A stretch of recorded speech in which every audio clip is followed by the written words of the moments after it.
sommaire de cette édition en Tunisie, le nouveau président Kais Saïed a chargé ce vendredi l'ancien secrétaire d'État Habib Djemli de former un gouvernement.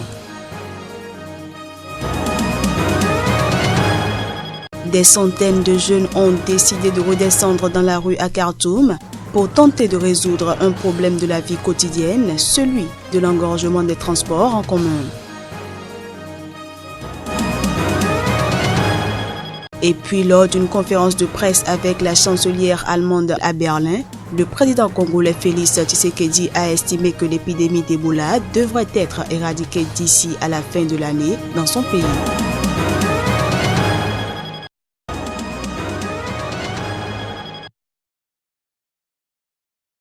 Après avoir obtenu en avril le départ d'Abdelaziz Bouteflika au pouvoir depuis 20 ans, le Irak, le mouvement de contestation inédit apparu le 22 février, refuse de s'essouffler. La mobilisation était encore massive malgré le froid et la pluie pour ce 39e vendredi consécutif de manifestations. Malgré aussi la centaine d'incarcérations de manifestants, militants et journalistes depuis juin, une vague de répression des manifestations entamée peu après l'annulation, faute de candidats, d'une première présidentielle le 4 juillet dernier. Le but de ce collectif, d'abord, c'est d'exiger la libération de nos 3 confrères emprisonnés, Sofiane Marlakchi, Azeb Chir et Abdelmounji Khelladi. Et le deuxième but, c'est de lever les intimidations, les harcèlements et les menaces contre les journalistes qui soient indépendants ou qui travaillent dans les médias publics ou privés. Et donc je suis ici pour exprimer ma solidarité avec tous les confrères qui subissent quotidiennement des pressions. Certains sont mis à l'écart, certains sont virés uniquement pour avoir voulu exprimer, je dirais même pas leur solidarité, mais juste qu'on les laisse faire leur job. Et notre job, justement, c'est de montrer cette ferveur, cette ardeur qui est dans la rue depuis maintenant bientôt 9 mois. 5 candidats sont en lice, tous ayant participé aux 20 ans de présidence de Bouteflika ou l'ayant soutenu, parmi lesquels les ex-premiers ministres Ali Benflis et Abdelmadjid Tebboune, des septuagénaires qui font office de favoris d'un scrutin, dont tout laisse à penser qu'il sera marqué par une abstention massive.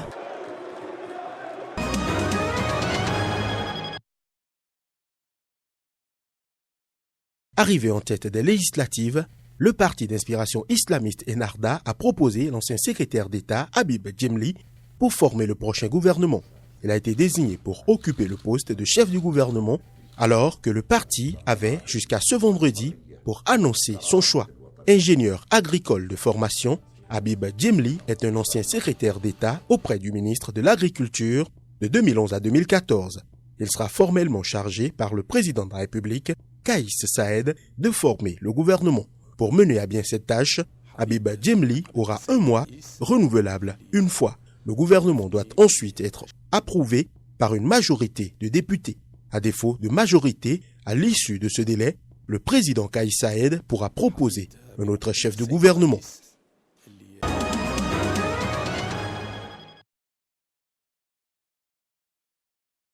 L'objectif visé par ces montages-là, c'est d'arriver à radier le CNR, c'est arriver à nuire Arwassa, c'est arriver à mettre en débandade les militants du CNR pour donner l'assurance à ses concurrents d'être tranquilles lors des élections qui arrivent.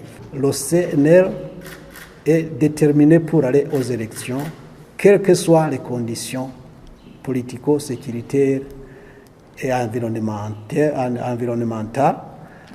Nous devrons y aller parce que nous sommes sûrs que les Burundais ont besoin du changement.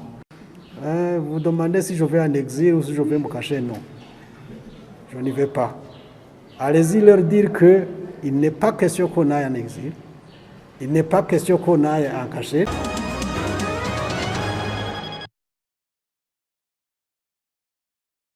Ici, nous avons affaire à une guerre asymétrique. Notre armée n'était pas préparée à cela. Et vous savez très bien qu'on ne forme pas, on ne change pas la stratégie d'une armée comme ça. Ça se fera dans un cadre, pas à l'échelle nationale, mais dans les zones qui seront concernées. Il y aura des critères pour recruter. On peut imaginer qu'il y aura des critères de moralité, il y aura des critères d'âge, il y aura des critères de résidence. Il y a un certain nombre de critères, bien sûr, que le décret va fixer. Il y a des groupes islamistes, il y a certainement des délinquants, il y a parfois de la sous-traitance, dépendant de l'endroit du territoire. Les raisons pour lesquelles les uns et les autres attaquent ne sont pas toujours les mêmes. Vous avez l'État islamique, ce n'est certainement pas pour de l'argent qu'il attaque, c'est pour islamiser. Mais les délinquants, les fraudeurs, les bandits, c'est certainement pour autre chose que l'islamisation.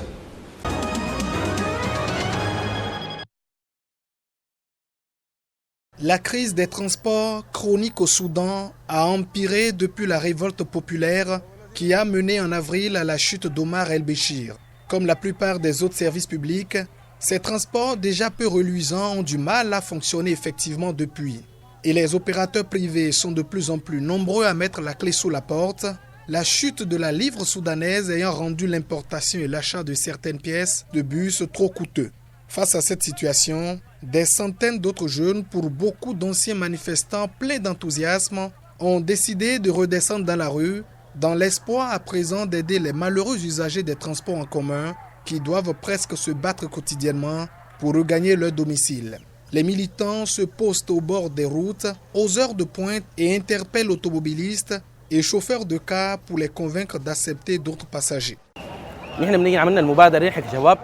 Nous les jeunes avons lancé cette initiative pour aider les gens à se rendre chez eux, que ce soit avec une voiture privée, un taxi ou un bus.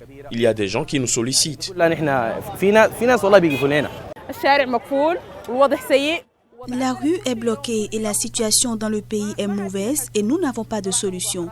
Nous sommes descendus dans les rues pour des manifestations. Nous avons maintenant un gouvernement civil, mais il n'y a toujours pas de solution à cette crise et la situation est difficile. Nous souhaitons qu'il tente de trouver une solution pour la question du transport. Est-ce que les gens vont continuer à se débattre avec les transports en commun comme ça? La question des transports est devenue un défi majeur pour le gouvernement de transition d'Abdallah Hamdok, un ancien économiste de l'ONU nommé Premier ministre en août dernier. Il s'est d'ailleurs engagé à importer de nouveaux bus ainsi que des pièces détachées pour réparer les anciens et à faire remettre les routes en état. Mais en attendant, son gouvernement a décidé dimanche de se joindre au mouvement de solidarité. Tous les véhicules des ministères et des services d'État devront dorénavant accepter de transporter gratuitement les passagers lambda.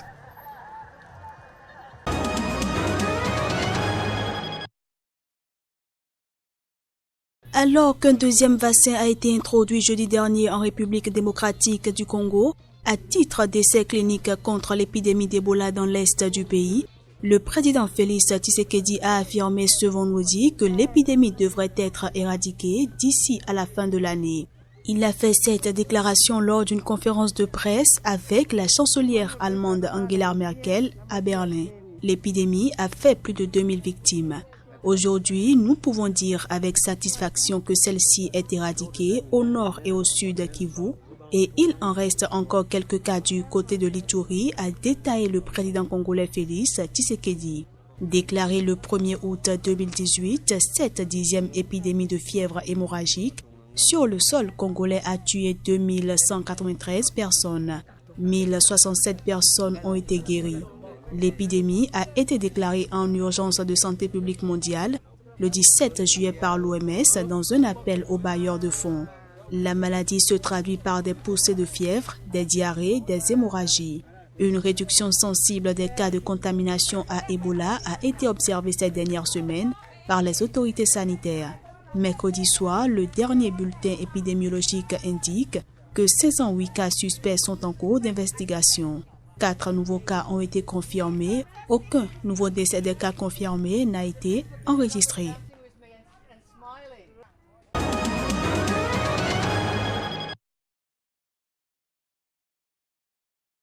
FIFA and CAF La FIFA et la CAF en tant qu'organisme, nous sommes affiliés à cet organisme et nous sommes une famille, nous sommes devenus une famille. Leur venue aujourd'hui stimule et soutient un sport au pays.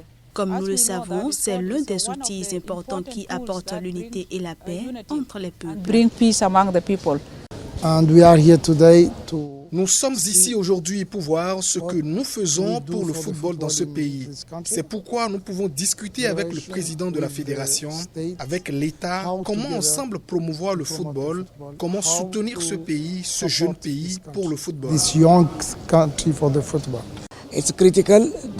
Comme nous le savons, c'est l'un des outils importants qui apporte l'unité et la paix entre les peuples. En tant que leader mondial du football, il est essentiel que nous contribuions à toute discussion qui fait la promotion du football et de la paix. Nous soutenons déjà très activement la Fédération de football du Soudan du Sud dans la construction d'infrastructures pour promouvoir le football au niveau local et nous sommes heureux de voir que ces efforts ont porté leurs fruits.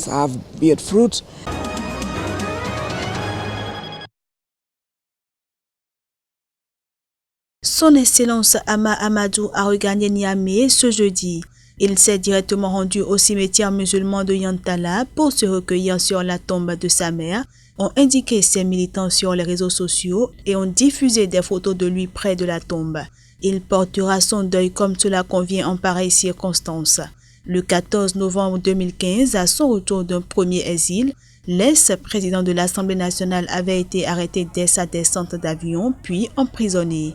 Ancien allié du président Mahamadou Issoufou, Ama Amadou avait quitté le Niger fin août 2014, après l'autorisation par les députés de son audition par la justice dans une affaire de trafic international de bébés, qu'il a toujours qualifié de cabale politique. Également ancien Premier ministre, Ama Amadou était arrivé deuxième à la présidentielle de 2016, sans pouvoir faire campagne étant emprisonné. Après le premier tour, il avait été évacué d'urgence de sa cellule pour recevoir des soins médicaux en France. Il n'était plus rentré au Niger jusqu'à son retour ce jeudi. Ama Amadou a été désigné en août candidat à la présidentielle de décembre 2020 par son parti, le Mouvement démocratique nigérien moderne, principal mouvement d'opposition. Mais il risque de se voir écarté du scrutin pour avoir été condamné à 1 an de prison dans l'affaire de trafic de bébés. En 2018, il avait été déchu de son poste de député et remplacé par son suppléant. Fin octobre, pouvoir et opposition au Niger ont annoncé vouloir entamer un dialogue en vue d'apaiser le climat politique tendu à 1 an de la présidentielle.